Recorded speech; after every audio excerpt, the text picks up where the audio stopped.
pretty much, as you can see here, there are a lot of options for help to display this entire message. It tells you as well that there is a specific file that you need that's called usernames and another file that's called passwords, and you can specify the target IP address.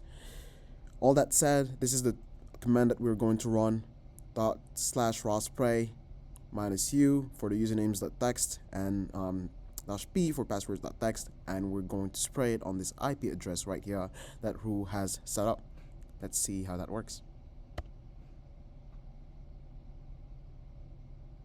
As you can see, we have a progress bar here of the spraying. It has sprayed login.php, even important passwords.php, and also the basic auth, important secrets.html, which is our basic auth. We have successfully cracked the pages with username admin and password salty for login.php, username admin and password for secrets.html, username admin and password salty for login.php.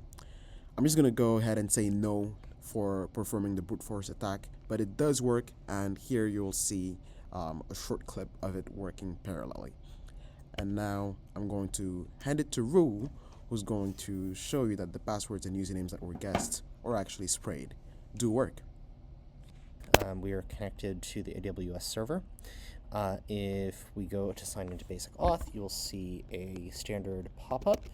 Put an admin password, and we are greeted with important secure data.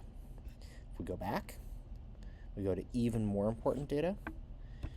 We can try admin and then salty, and that will let us in. And then the last one we'll try is getting into our one with lockouts. Oh, admin and salty. And there we go. We have successfully sprayed our website.